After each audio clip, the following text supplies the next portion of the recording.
इसके बारे में आज सवेरे ही राहुल गांधी जी ने आगाह कर दिया था, जब आप लोगों से उन्होंने संसद से निकलते हुए बात करी थी और कहा था कि अभी देखिएगा कैसी ट्रेड डील होती है।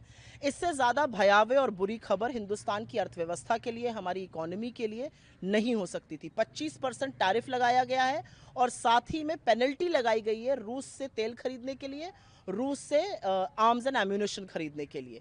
इस सब का क्या मतलब है? इस सब का मतलब ये है कि इसका सबसे बुरा प्रभाव हमारी इकोनॉमी पर, हमारे एक्सपोर्ट्स पर, हमारे प्रोडक्शन पर और इन टर्न हमारी जॉब्स पर, हमारी नौकरियों पर पड़ने वाला है। थोड़े से एग्जाम्पल के साथ अगर मैं आपको बताऊं तो जैसे कि हम फार्मास्यूटिकल जो दवाइयां बनती हैं वो एक्सपोर्ट करते हैं यूएस।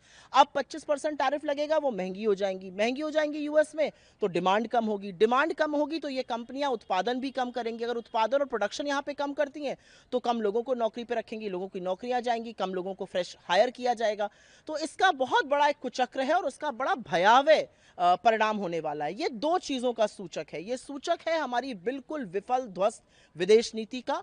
और एक सवाल आज सबके मन में उठता है कि मोदी जी बिना इनवाइट के लपके हुए ट्रंप जी से मिलने गए थे, उसका क्या फायदा हुआ? देश का हित कहां है? देश के लिए आपने क्या किया? पीयूष जी 8-10 दिन अमेरिका घूमते रहे, फोटो पोस्ट करते रहे, थम्स अप दिखाते रहे, 25% टैरिफ हम पर लग गया है। आपने हाउडी मोदी, नमस्ते ट्रंप, अब की बार ट्रंप सरकार, सब तरह के नारे लगा डाले। आपने तो चुनौती नहीं स्वीकार करी नेता विपक्ष की, जब उन्होंने कहा कि आप ट्रंप का नाम लेकर बोलिए अगर आपके अंदर हिम्मत है कि ट्रंप झूठ बोल रहे हैं। 30-30 बार ट्रंप बोल चुके हैं कि मैंने सीज फायर कराया, ट्रंप हमारे लोगों को हथकड़ियां लगा के बेचते हैं, और अब ट्रंप ने 25% टैरिफ हम पर थोक दिया है।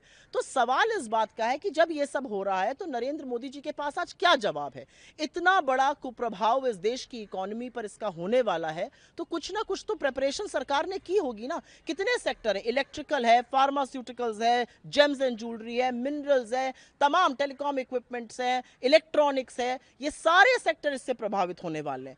तो विफल विदेश नीति और उसका यूज सिर्फ और सिर्फ अपनी छवि चमकाने के लिए जो मोदी जी कर रहे हैं, आज उसका नतीजा सबके सामने आ गया। लेकिन राहुल जी इसके बारे में बार बार सदन और सदन के बाहर आगाह कर रहे थे।